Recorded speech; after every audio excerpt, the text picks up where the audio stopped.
Okay, we'll call the Planning Commission meeting to order. And the first thing I'll do is read the statement regarding the Planning Commission not being able to conduct business. Cook County Planning Commission is unable to attain a quorum for the March 8th meeting, regularly scheduled meeting. During the March 8th meeting, each item on the agenda will have an opportunity for public comment, as has been publicly noticed. However, there will be no discussion or action taken by the Planning Commission at this meeting. Business will be reconvened at the next regularly scheduled Planning Commission meeting on April 12th, 2023 at 5 p.m. at the Cook County Courthouse Board of Commissioners room, where the public hearings will resume with an opportunity for new public comment, not repeating earlier written or verbal comments. And the Board of Adjustment meeting will have a quorum, so will follow after the Planning Commission meeting. Okay? Is there a motion to approve the agenda and minutes from the November 16th meeting? I motion to approve. Is there a second? I second. Any discussion? All in favor? Aye. Aye. Opposed? Motion carries. Chair. No action. Sorry. Right, no action. So that action item will need to be delayed until the next meeting. Okay, there we go. Keep on my Okay. radar.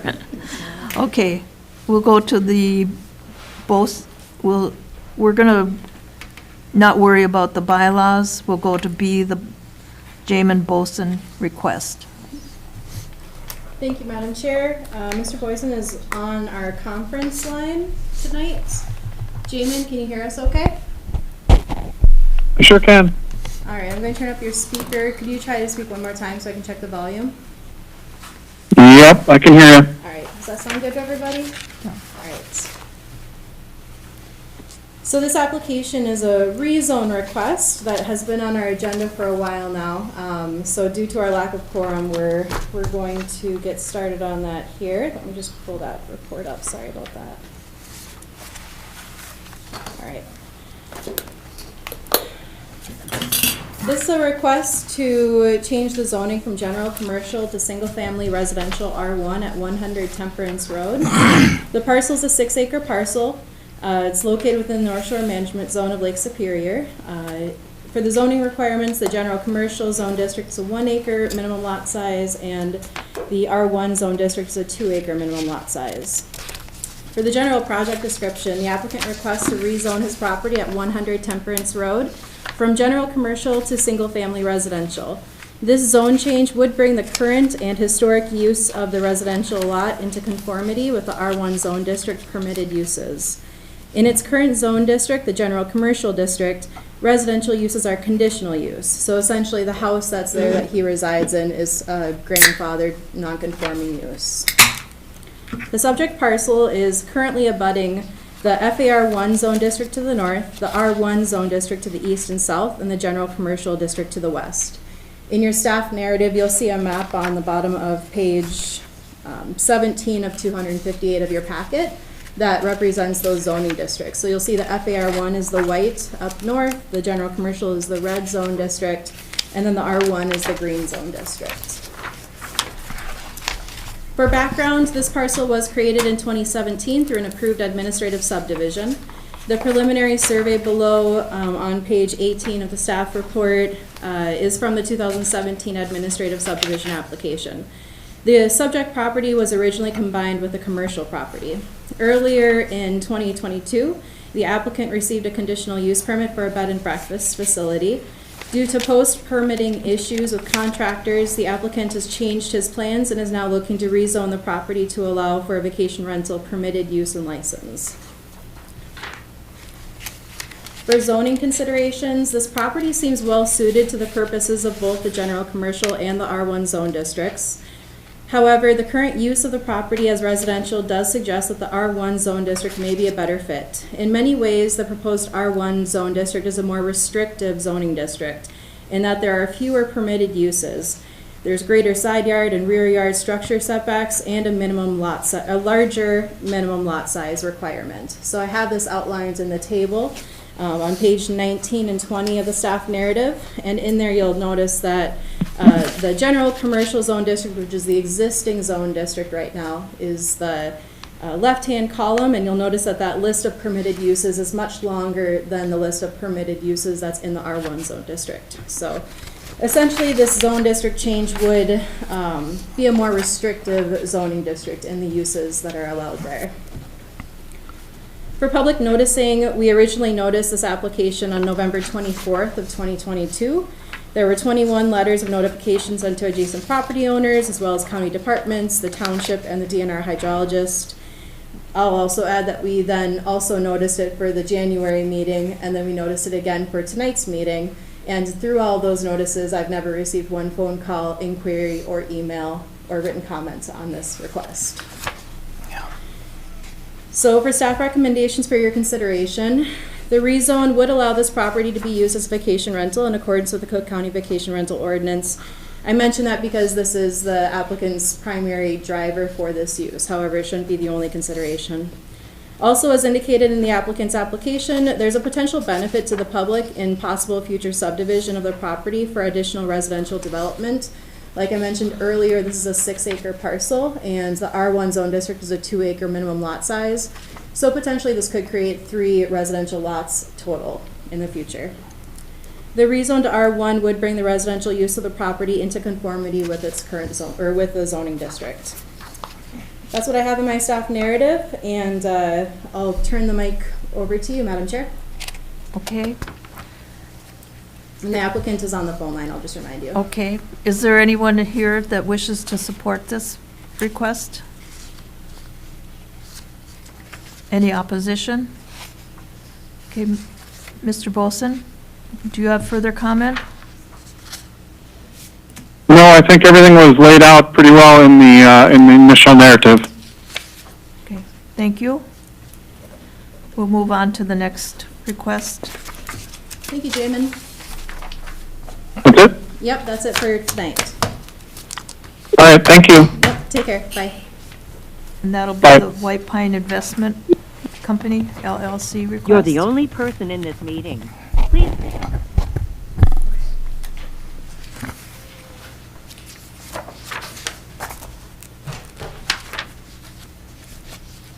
Thank you, Madam Chair. The White Pine Investment Company is requesting a conditional use permit for a forest-site campground at Big Bear Lodge. The property includes 7.91 acres with approximately 430 feet of Poplar Lake shoreline. The parcel is entirely contained within the Resort Commercial Residential Zone District. Camping areas are a listed conditional use in the RCR Zone District, and Poplar Lake is listed as a recreational development lake. Chris and Allison Short proposed to add a forest-site campground to the existing Big Bear Lodge Resort, which they purchased in August of 2022. Each campsite will allow either a tent or a small RV with up to 4 people, with 2 vehicles and a trailer, or 4 tents. 1 more motorized watercraft or 4 non-motorized watercrafts such as canoes, paddleboards, or kayaks. The campground is proposed to operate year-round with quiet hours from 10 p.m. to 9 a.m. Electric hookups will be available. There's already power at this location, so no generators will be allowed. The applicant proposes to have an outhouse or a vault privy installed and to provide a picnic table and fire ring for each site. For zoning considerations, this property is located within the shoreland area of Poplar Lake and is zoned resort commercial residential. The principal purpose of the RCR zone district is to provide for the specific commercial activity of resorts, lodges, and outfitters. Residential uses and limited service-oriented commercial uses are also allowed.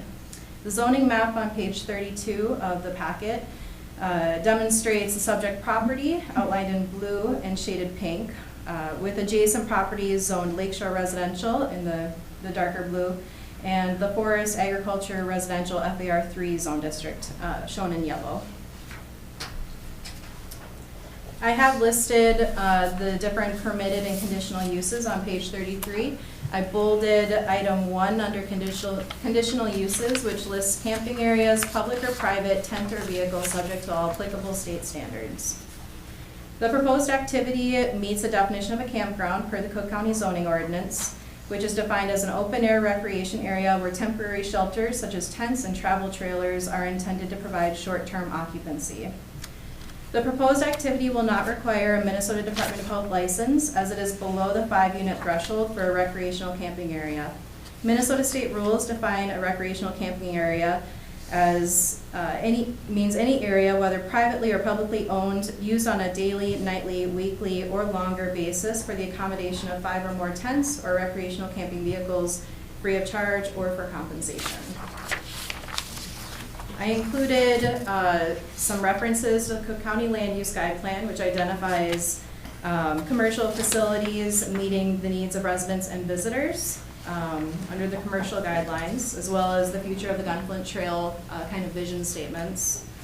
And then I also identified the criteria for reviewing conditional use permits is outlined in section 10.05 of the zoning ordinance.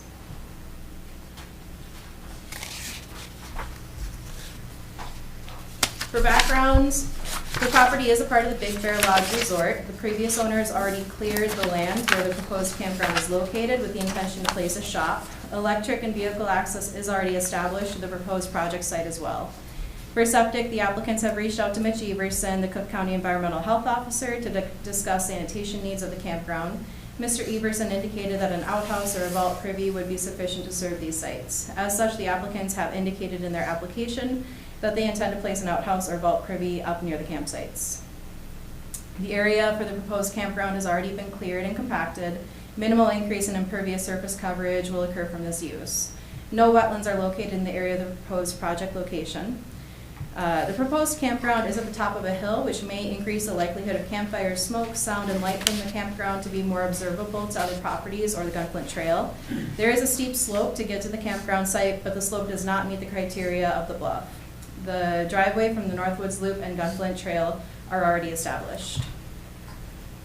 Quiet hours and the lack of generators will minimize noise from this use. However, it should be noted that the campground is high on the landscape, so noise may travel easily.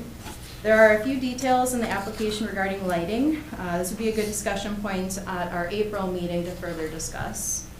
There is access available off the Northwoods Loop and Gunflint Trail. It would be preferable for the Gunflint Trail access to be for emergency use only and direct main traffic from the site to the Northwoods Loop. And parking will be provided at each campsite. The application was legally noticed in the Cook County News Herald on January 27th. 32 letters of notification were sent to adjacent property owners as well as county departments and Cook County Coalition of Lake Associations. A memo from the Cook County Highway Engineer is enclosed with this packet. One comment letter was submitted by the neighbor, John Buto, with specific concerns related to campsite number 4 due to its close proximity to private property. I do have staff recommendations for consideration, but I'll hold off on reading those until the April meeting when you have discussions. Thank you. Is there anyone who wishes to support this application?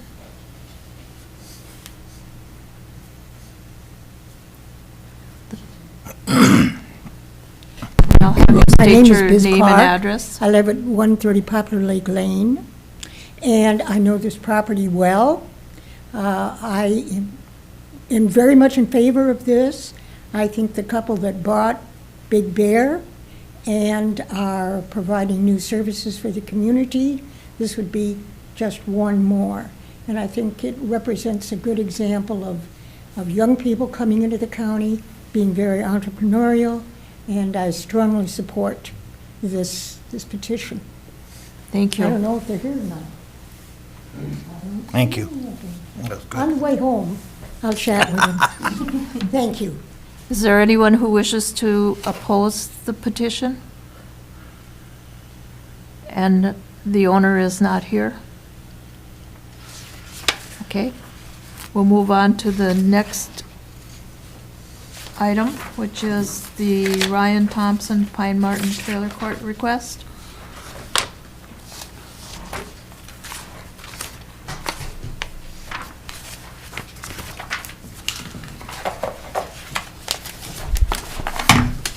Just for your reference, Madam Chair, when we noted that there wasn't going to be a quorum for tonight, I did tell applicants and people that had commented to me to give them that update. So I told them that they arrived at their April meeting, that they'd have a full opportunity to speak then. So that's why there's gonna be a noted absence of some applicants tonight. Thank you. All right, so for the Pine Mountain Trailer Court LLC, Ryan Thompson, this is a request for a 10-year interim use permit for the extraction and processing of aggregate material, primarily dirt, on 5 acres at 21 Pine Mountain Road. The applicant's property includes 28.92 acres. The parcel is contained entirely within the Forest Agriculture Residential Zone District, FAR 3. The zoning ordinance allows extraction and processing of sand, gravel, and other minerals in any zone district with a conditional or interim use permit. And the project area is a non-shoreland area. The applicant, Ryan Thompson, is requesting a 10-year IUP to allow the extraction and processing of aggregate material on the western portion of his property at 21 Pine Mountain Road. His on-site sampling indicates that, I'm sorry, that must be eastern portion, my oversight. His on-site sampling indicates that the material to be extracted will compose of dirt primarily to be used for landscaping and potentially septic mound cover material. He estimates this activity will take place for approximately 10 years. This property is located within the FAR 3 zone district. The principal purpose of the FAR 3 zone district is to provide for permanent and seasonal areas at a medium density. Farming and other rural activities are also allowed. The extraction and processing of sand, gravel, and other minerals are allowed as a conditional use in any zone district per section 10.03D8 of the Cook County zoning ordinance. There are special criteria and requirements additionally outlined in section 10.06 for this use. I do have the other permitted and conditional uses of the zone district listed on pages 49 and 50. And I also included a zoning map on the bottom of page 50 that demonstrates the property, which is outlined in blue. You'll notice that it's part of the yellow FAR 3. And then to the west, there is the Resort Commercial Residential District, and to the further east is the FAR 1 zone district. In the map on page 51, there's a red box that's outlining the approximate project area. Its red box indicates the approximate location of the proposed extraction area. Please note the newly constructed residence is not visible in the aerial photo. It's located on the western side of PID 53-230-4135, which is immediately north of the project site. I tried to guesstimate a red box location for the house. Additionally, the Forest Route 1364 is not a travelable road surface and is likely not an option for hauling material due to the wetland impacts that would result from crossing the wetlands. I included some statements that seemed relevant from the land use guide plan. And I also listed the review standards, which again, because there's no discussion, I will save us that moment of time.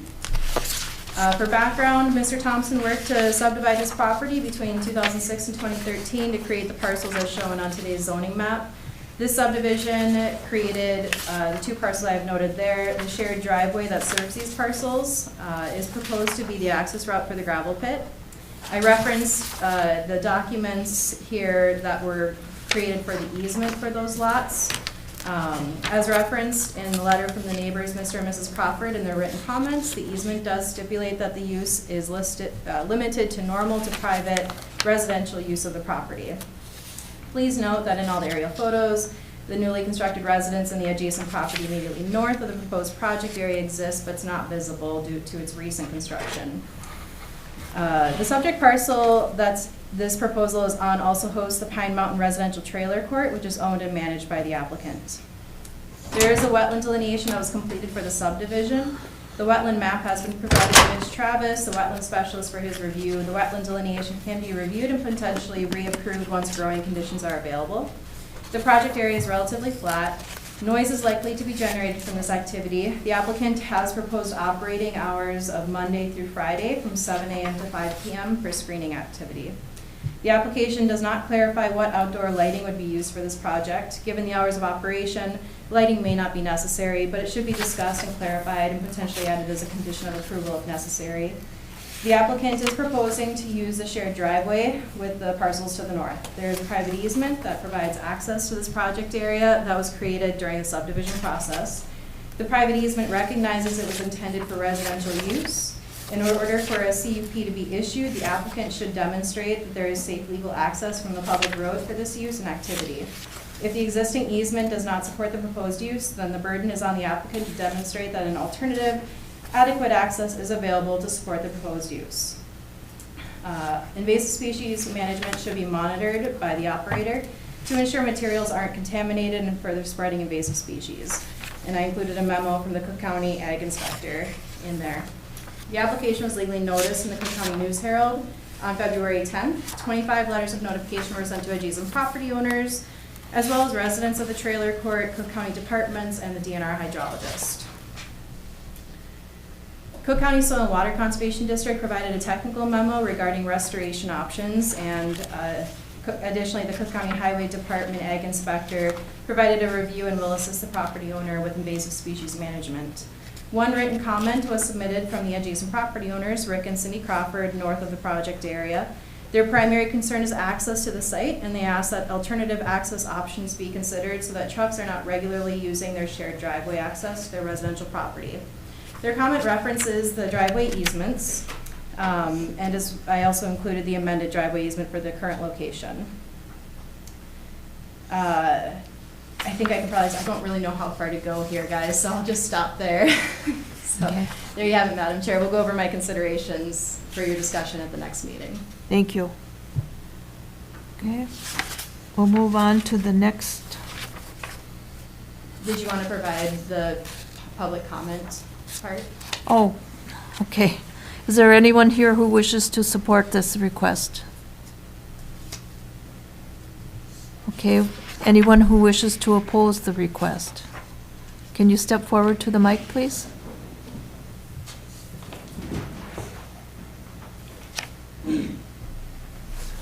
My name is John Anderson. I live in Brooklyn Park, Minnesota, 6617 Hillsborough Avenue North.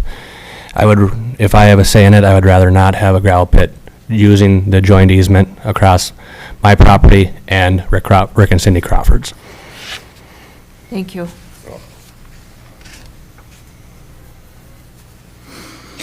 Okay. We'll move on to the next item E. Did you? Madam Chair, I believe someone else wanted to speak. Oh, okay.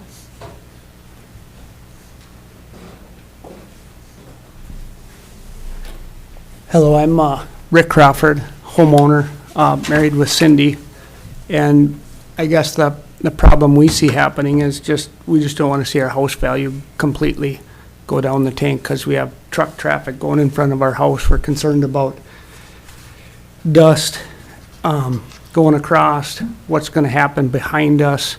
You know, the easement was provided from the county as an administrative subdivision back in the day. Well, that was a platted 5-acre lot behind there. So at some time, I want to say in sometime 2019, that got put back into Ryan Thompson's trailer court. So if that's the case, we're not sure if that easement then is null and void because that project now isn't going to go through. It's going to go through it as a gravel pit. We feel with the residential living and everybody around us there that there's plenty of gravel pits around in the area on the Devil Track upper end. There's forestry pits down the Pine Mountain Road. So we're just I guess we're just not for having a gravel pit right next to a bunch of residential living in a trailer park. So Thank you. Anyone else wish to speak? I would have to agree with what Rick had just said as well. A gravel pit along family housing, around trailer parks, children, everything along those lines doesn't seem very ethical, in my opinion. Thank you. Okay. We'll move on to item E. And I'm just going to read what the statement. Citizens petition for an environmental assessment worksheet has been submitted and is pending with the Cook County Board of Commissioners for their determination. Therefore, the Planning Commission will not be further considering the conditional use permit until the Cook County Board of Commissioners have rendered a decision on the petition.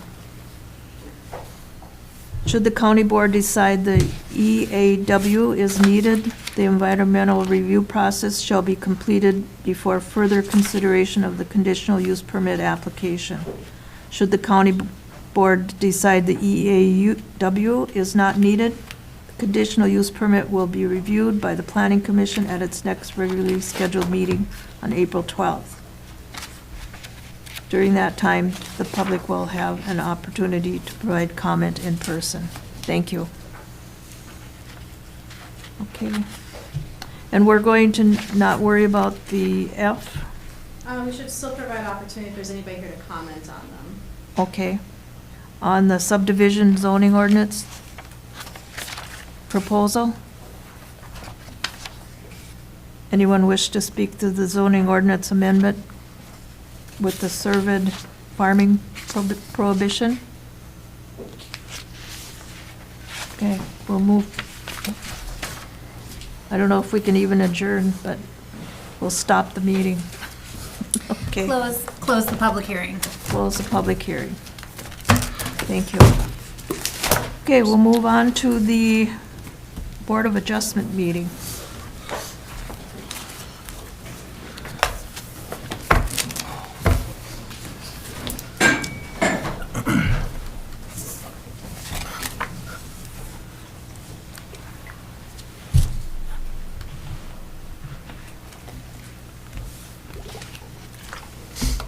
Of which we have a quorum.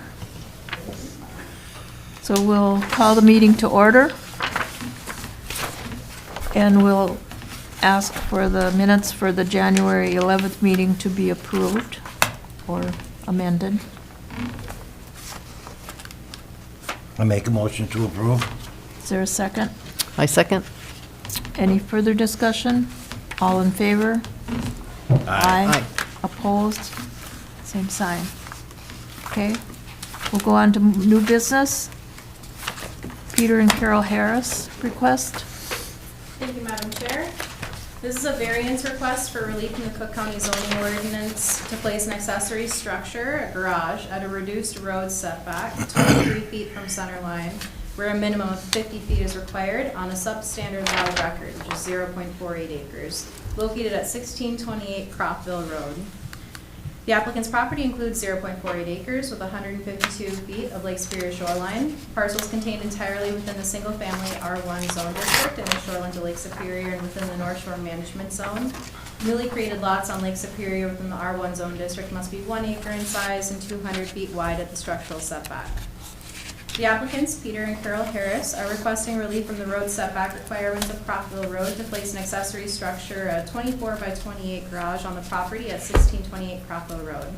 The structure would encroach 25.5 feet on the 50-foot road setback requirement. Since originally submitting his application, Mr. Harrison has proposed to have a depth of the garage be 24 feet instead of 28 feet. So the garage may likely be 24 by 24. He would appreciate the original setbacks to be considered by the board to provide some flexibility for final site placement. The smaller footprint would provide more space between Cropville Road and the garage and allow for more sight lines for the traveling public. Additional variance relief is needed for the development on a substandard lot of record because the project does not meet all the requirements outlined in the substandard lot criteria included in the packet here. On page 9 in the top of 10, I included the relevant ordinance criteria from the Cook County zoning ordinance for which the variance is being requested from. Cropville Road is characterized by several legal non-conforming lots with several structures requiring relief from the road setback requirements. This property has one previous variance approval granting setback relief from the house and Lake Superior to a septic tank. The photo on page 10 of the variance packet is showing the structures within the setback area of Cropville Road. The approximate distances I put in quotes marked on this map are very broad estimates and not field verified. However, it is clear that they're all likely within the 50-foot road setback requirements. They might be hard for you to read, so I'll just go from left to right. The first red circle is about 33 feet approximately.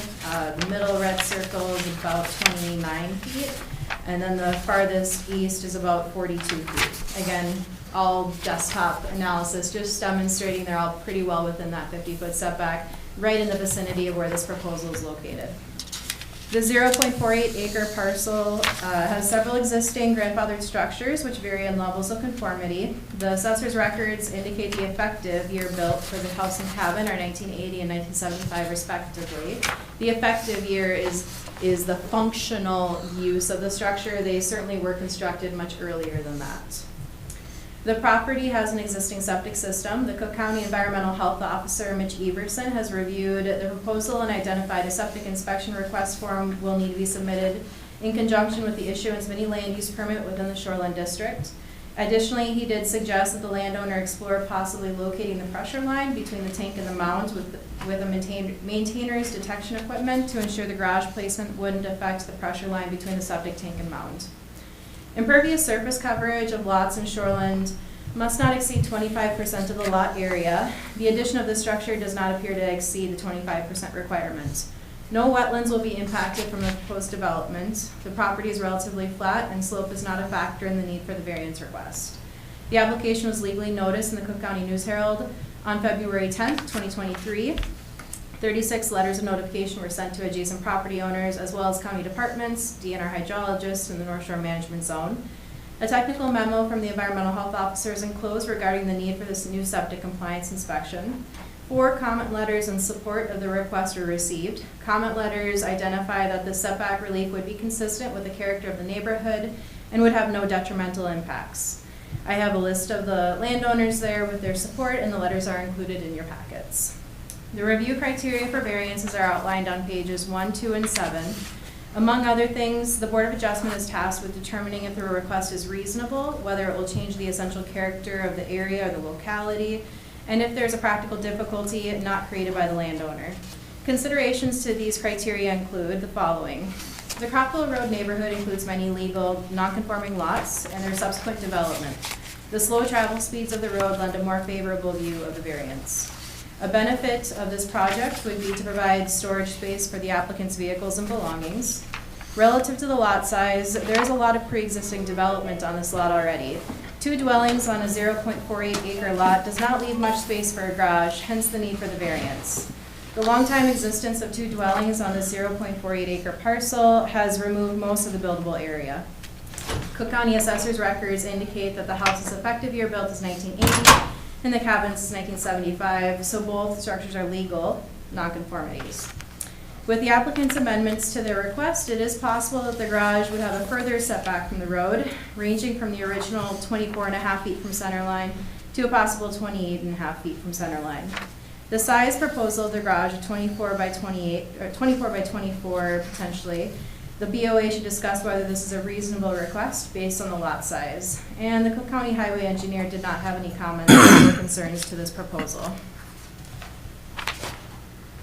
I did include some recommendations for considerations if favorable review is considered of this request that could be placed as conditions of approval. The first being that a septic inspection request form to be submitted in conjunction with or prior to the land use permit application. All permits pertaining to construction must be submitted and approved by Land Services prior to the initiation of construction. The setback from Cropwell Road center line to the new construction shall be no closer than 24.5 feet at the drip line. Setback distances measured from the drip line shall be verified by Land Services prior to permit approval. No additional impervious surfaces shall be created on the property without a stormwater management plan approved by Cook County Land Services. And the property must comply with the shoreline stormwater management standards outlined in the Cook County zoning ordinance. The use of the structure shall be limited to storage or as a garage only. And then I left space if there's any other conditions that this board may consider. Thank you. Does anyone wish to comment from the public? And is the owner here? Mr. and Mrs. Harris? Yes. Okay. Do you have anything you wish to add to this? I think she covered it pretty good, except, should I, want me to go over there? I think we can hear you. Okay. Do you wish to add? We're not Johnny-come-lately to the Cook County or the Lake Shore area. I was born and raised in Croquet. I worked for Pine and Paper Company in Grand Rapids. And My dad was a trout fisherman. By the time I got out of high school, I knew the streams above the hill better than most of the local people for fishing for brook trout. So I know the area.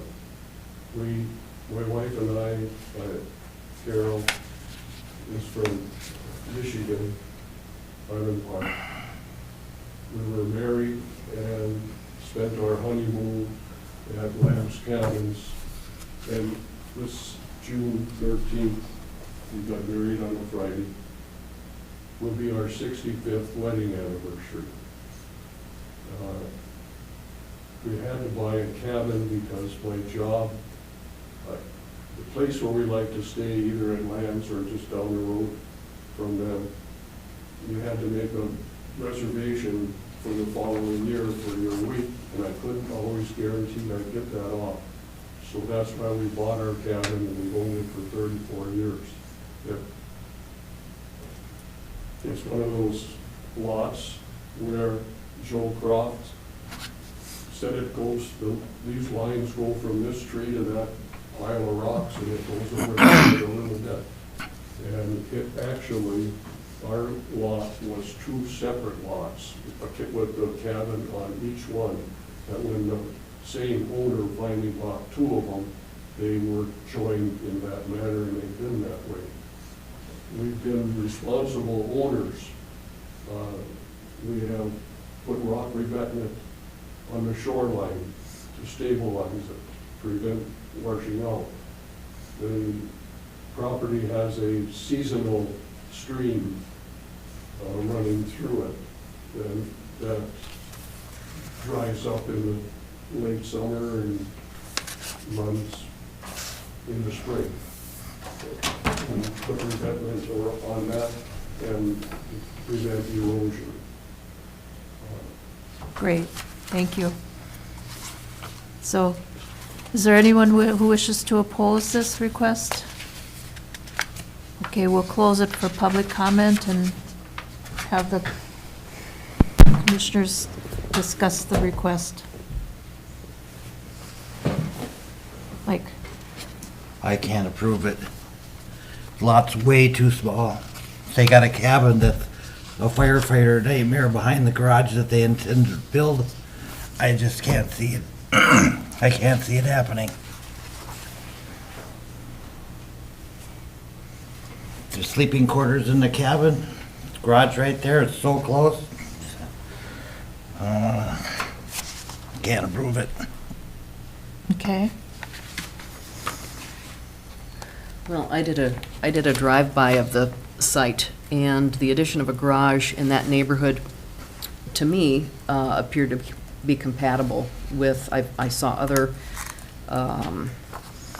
garages that close to the road, and I didn't see any concerning health or safety issues with regards to that.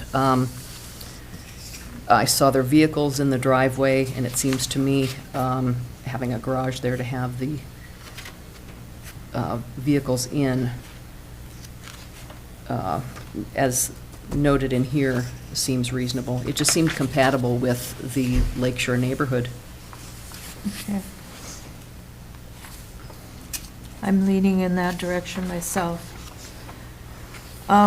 We'll go through the checklist. Is the variance consistent with the goals and policies of the land use plan?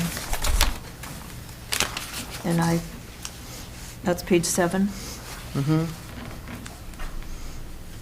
And I think that's been demonstrated that it is. Yes.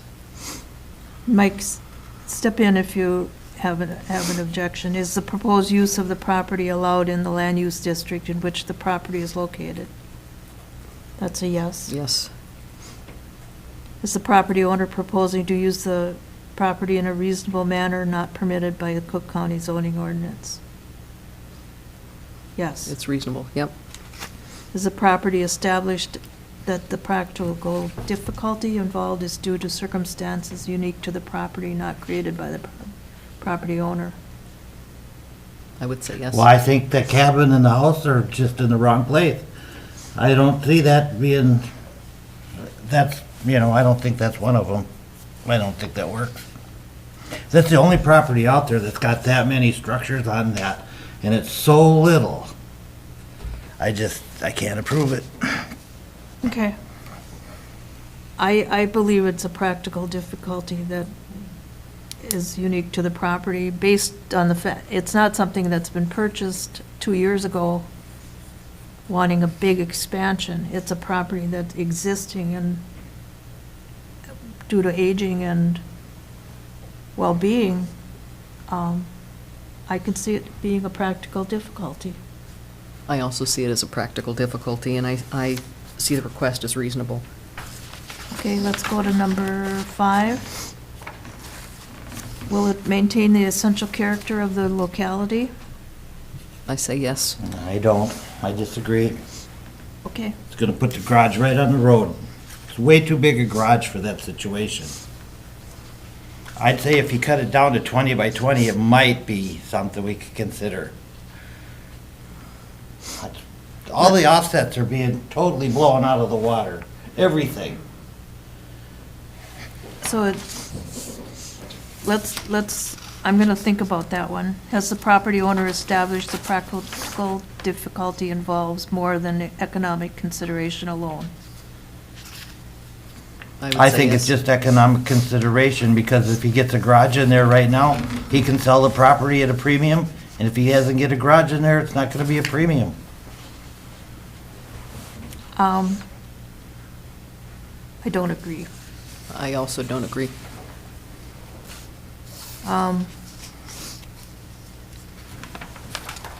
People will buy these properties, and this was bought, so 35 years ago. What year did you buy the property, please? 19, About 90. What, 89? I tried, that's what I wanted to talk to you Yeah. about. I could see the potential for a flip if they had just purchased it within the past year or so, but I don't see this as someone wanting to get a premium for a property. But may I speak? Sure. The comprehensive plan is to be looking forward, and I think that if this man sells the place and gets a big garage there, and young people move in and they have cars and snowmobiles and motorcycles, and they're right on the road like that, I think it's a bad deal. We're supposed to look towards the future. Right. But a variance is a request for a circumstance that is out of the ordinary. Right. But there has to become a time when it just doesn't work. The lot is so small compared to what it's supposed to be. I just don't see it happening. Okay. Has the property been surveyed, yes. so you know where the lines are? When the owners on the east side of us and the west side wanted to sell, the purchasers, because of bank loans and stuff like that, needed to have a survey. So they had a survey of their property, and we had a survey of our property. And on the west side, there was like a disagreement of about 4 feet.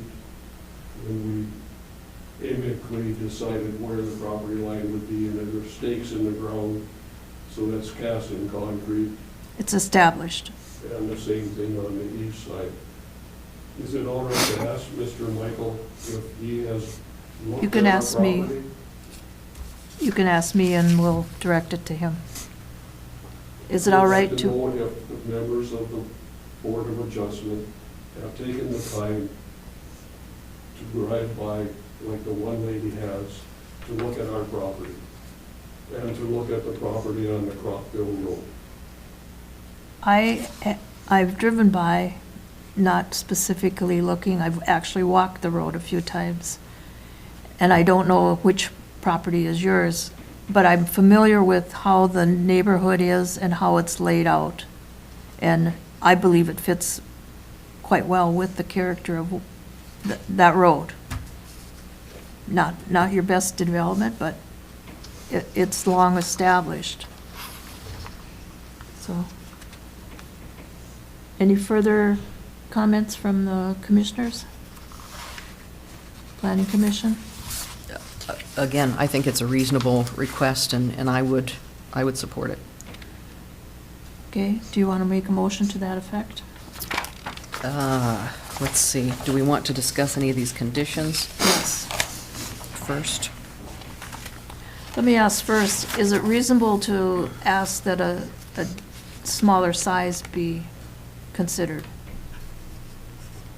I don't. You, 2 cars? When we were raised in Cloquet, my dad had to take a saw out and cut the studs in the back so we could get the car in the garage. 24 by 24 is a very nominal garage for 2 vehicles. And we reduced it, as I said in the article, so that we reduced the size of the garage from 24 by 28. We also reduced the height of the garage. It's a 412 pitch. Okay. And it will not look, and it's going to have siding on it. It will look exactly like the 2 cabins that are there now. Thank you. Okay, let's look, I'm looking for a motion either to deny or accept, and looking at the conditions, Okay, do we need to look at the conditions first? probably. So the septic is taken care of. Okay, the setback from the road.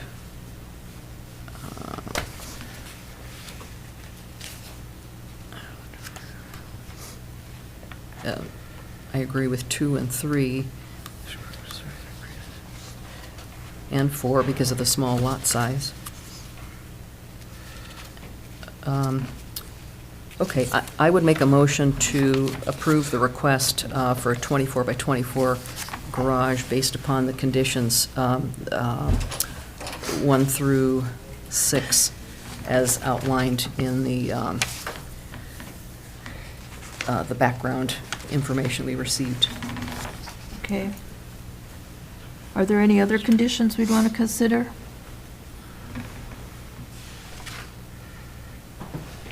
Is there a second to the motion? You're making a motion to approve with those conditions 1 through 6. Second to the motion? I second. All in favor? Aye. Aye. Opposed? Aye. Motion carries. And just, may I confirm, Mike, that was a nay vote? Nay. Right? Yep, Nay. thank you. Okay. Nay. So motion passes 2 to 1. Okay. I'll send you a memo tomorrow that gives a summary. Okay? Did the size, did the motion change the size of the garage? It's approved for a 24 by 24. Yep. Thanks for coming tonight, guys. Okay, we'll go on to the next case. Cobblestone Cabins LLC, variance request. Neva?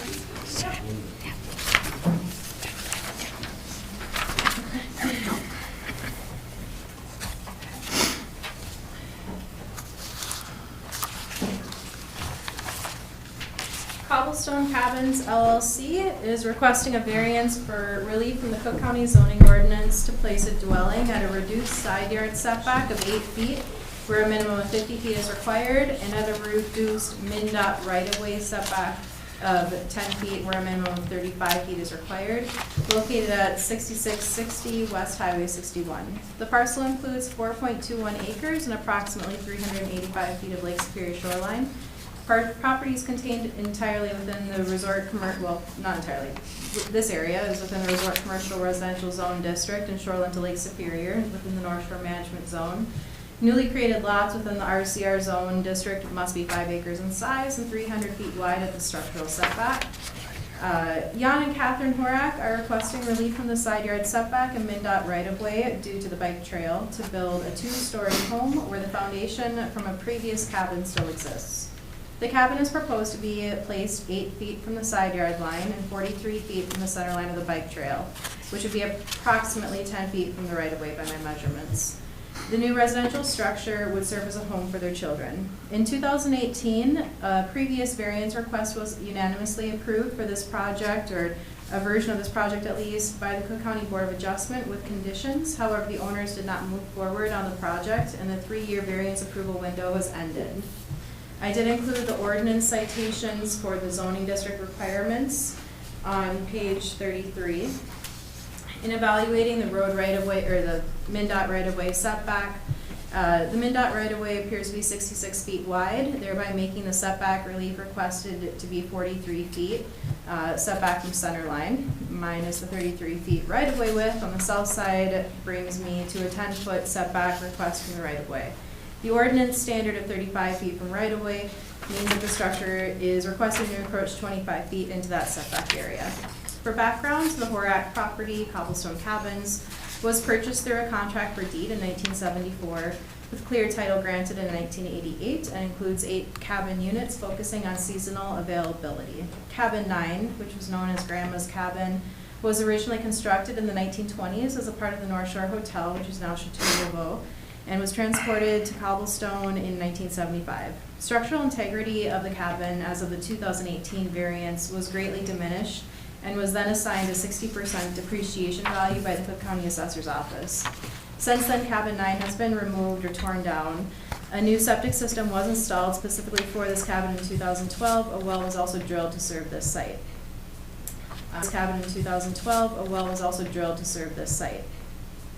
I included a photo on page 34 that shows the previous cabin located in that location. There's been 3 variances approved for Cobblestone Cabin property. A 1983 allowance to build a sauna within the vegetation line setback. A 1999 allowance to construct a garage within the right-of-way and property line setbacks. And the 2018 allowance for the side lot setback and MnDOT right-of-way setback. In approving the 2018 variance, the board recognized that the structure's location would not negatively impact adjoining resources or properties, and that the request was reasonable. Conditions of the 2018 approval were as follows. Number 1, the property septic system shall be inspected prior to the land use permit approval.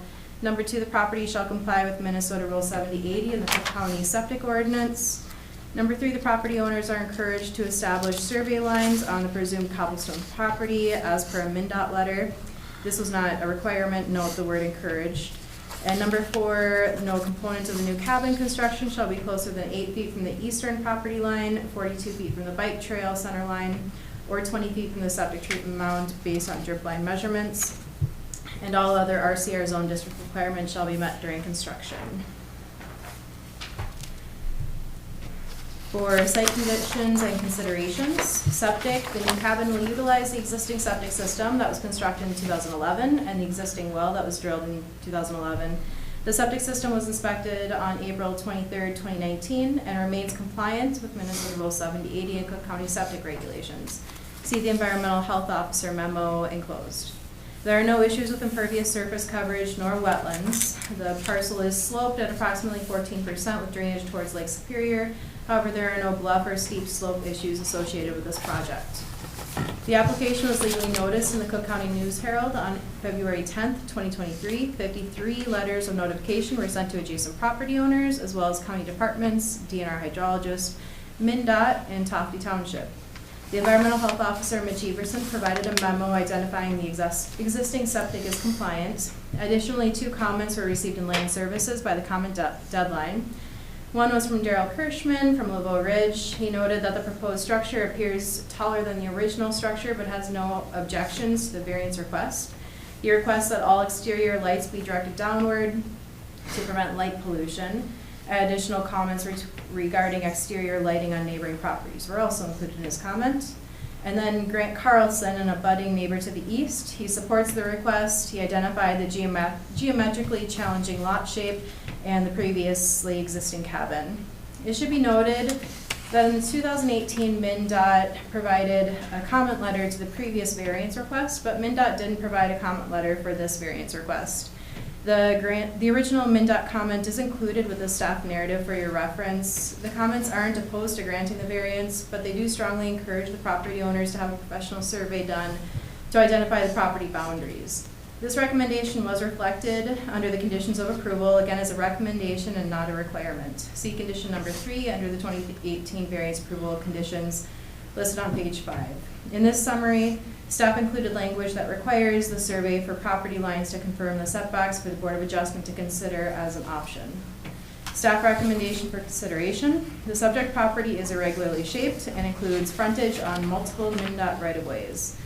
Given its presence within the Resort Commercial Residential Zone District, property line setbacks of 50 feet can be an impediment to property build-out on undersized or geometrically challenged parcels.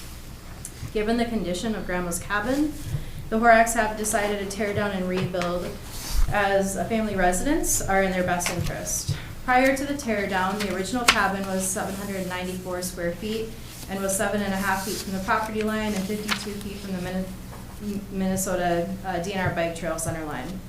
Their proposal is to construct a cabin comprising approximately 1,523 square feet with 2 stories, 8 feet from the property line setback and 43 feet from the bike trail center line.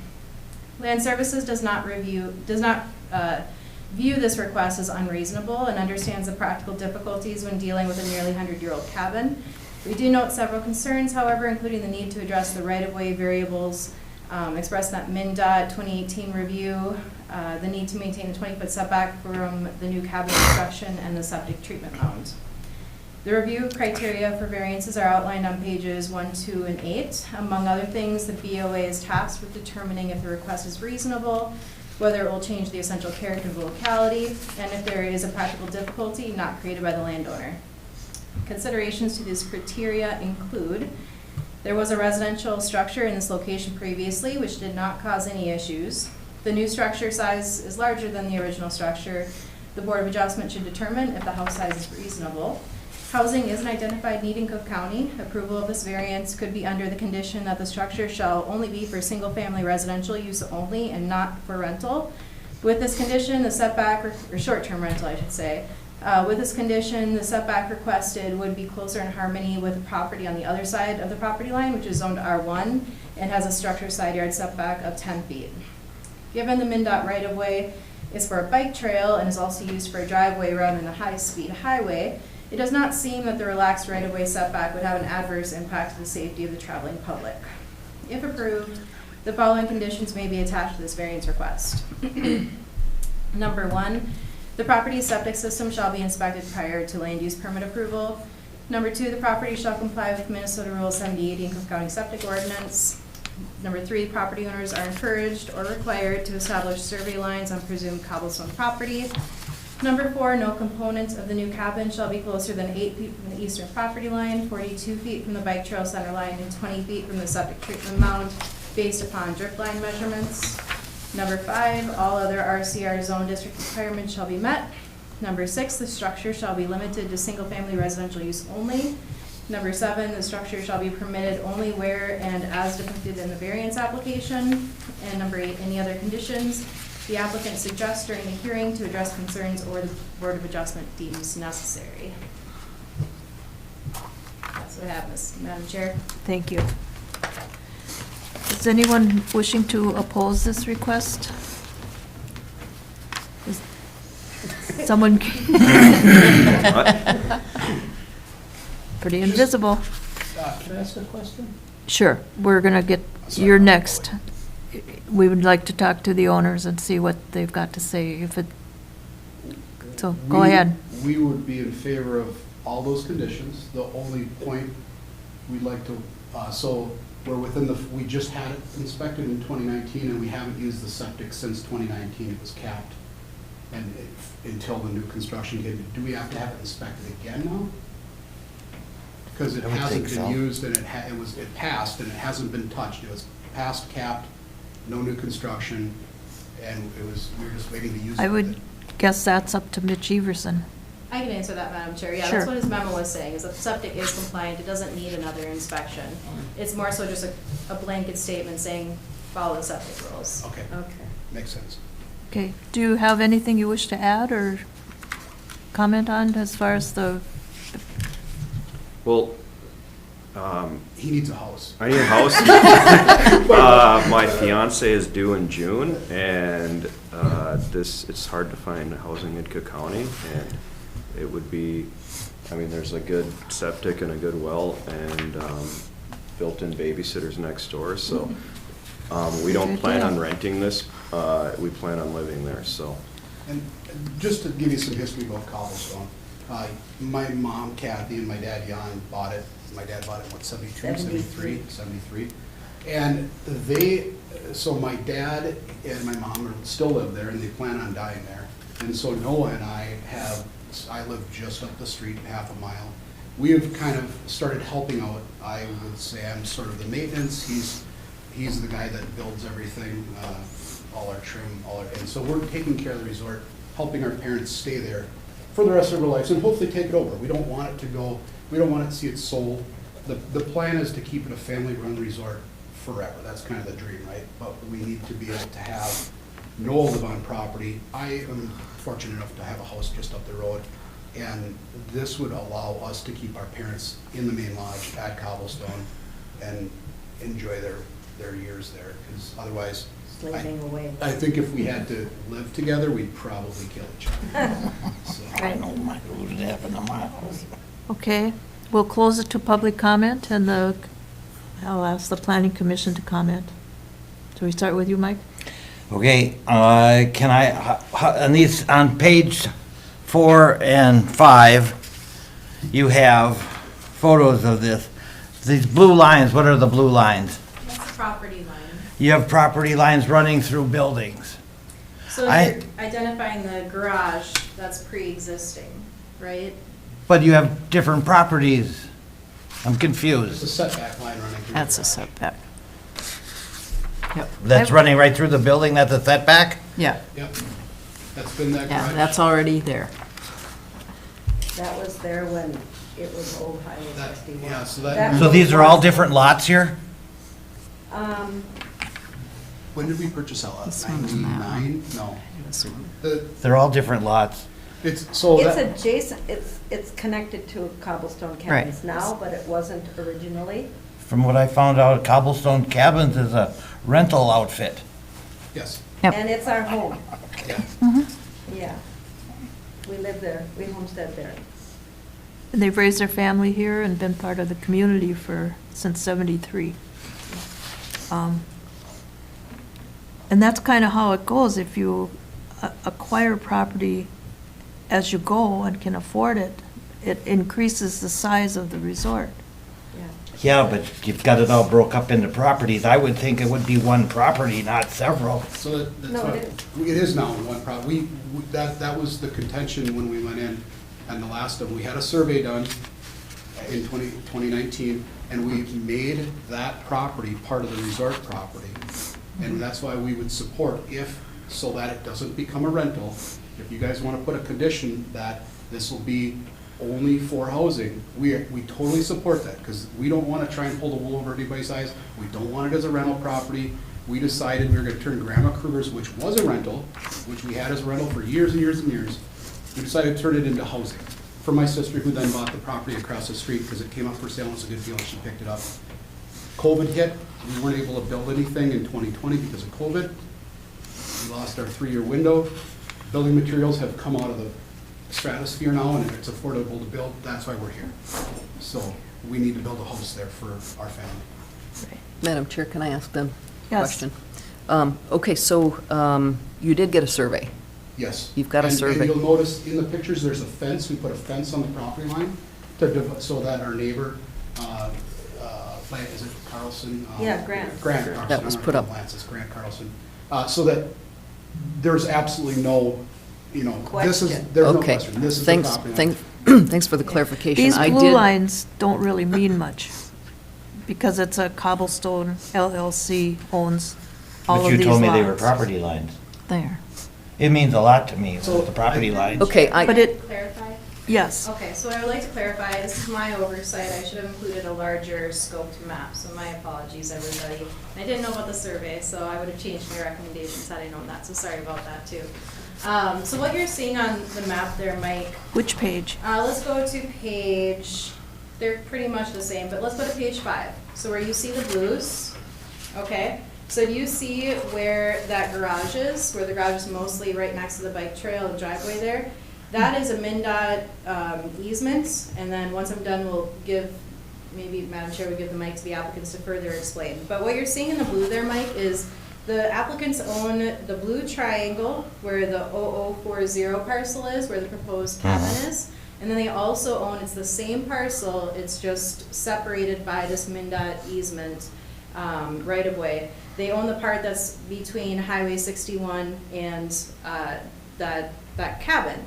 So part of why I stuttered is that part's actually a different zoning district, so. Oh, I see what you're saying. Yeah, so I had no oversight on that, but they're the same parcel. They own it all, it's all under one parcel. They're different polygons, but they own all of that, it's all under cobblestone cabins. So One other thing may I mention really quick, Madam Chair. One thing I think I should have highlighted more in my staff narrative that I failed to highlight more on is when we look at zoning and consideration of the setbacks, the resort commercial residential has a 50-foot side yard setback because it's anticipating resort activities.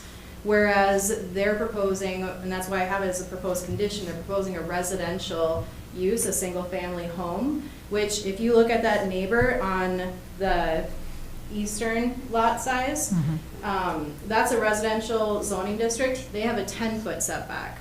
So the way I was approaching this request and thinking that it's more reasonable is that if we applied that 10-foot setback, the intent of that being residential, I think this could be viewed as a much more favorable, less deviation from that zoning district requirement with that condition of it being residential only and far less likely to cause any issues with adjacent property owners. Okay. Parcel number 0020 is in other ownership. Yes, yep, And that's a Grant residential. Carlson? That's I get it Grant. now. Yeah, and Okay. he recognizes that it's a strange piece of land. Right. And the bike trail, you can find that right by the. We share a driveway with the bike trail, so That's that, our driveway. that's our 1100. driveway and the bike trail, it's all one. The Right. bike trail comes right through between the garden and the resort. I've been there. And, yeah, Yeah. And Madam Chair, it's actually really cool. I'd like to note that I visited the property. Okay, okay. Any other questions from commission members? We can go through the checklist. Is the variance consistent with the goals and policies of the comprehensive land use plan? I would say yes. Yes. Mike, you agree? Yes. Okay. Proposed use of the property allowed in the land use district in which the property is located. It's in our resort commercial zone, adjacent to residential. I think with the restriction, I think it could be very appropriate. Agreed? Yes. Yep. Is the property owner proposing to use the property in a reasonable manner not permitted by Cook County zoning ordinance? Yes. Yes. Has the property owner established the practical difficulty involved in is due to circumstances unique to the property, not created by the property owner? Yes. I believe so. Mike? Yep. Would approving the variance maintain the essential character of the locality? I think so. Yes. Has the property owner established the practical difficulty involves more than economic consideration? I believe so. And now let's look at the recommendations and see if that's something that is what we want to agree to. Okay, I'm ready.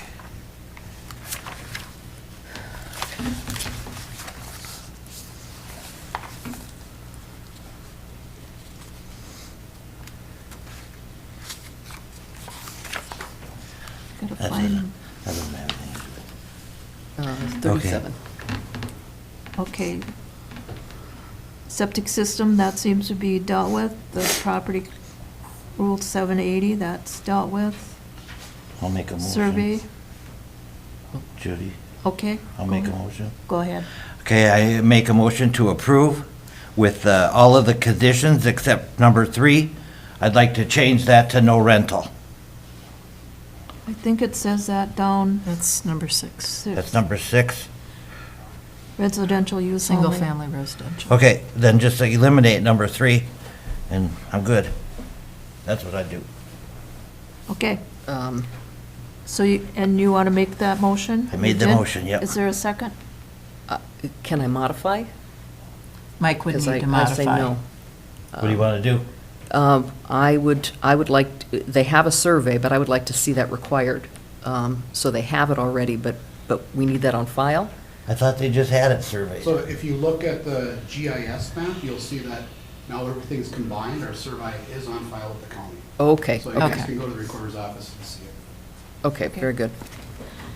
Any other questions, clarifications? Is there a second?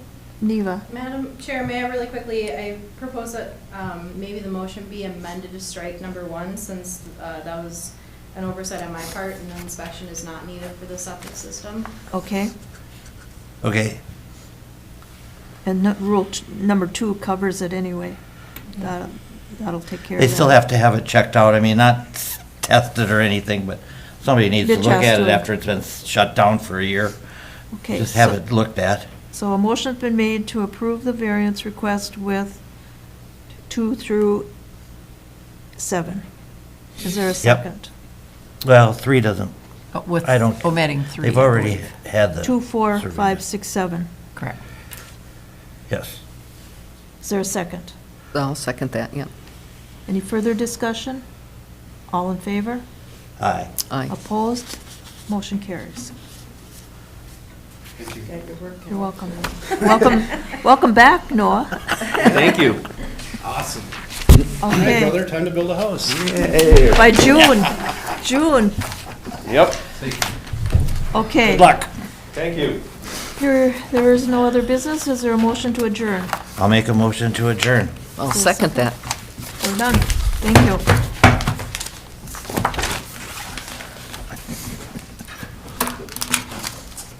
I wouldn't have bet on that.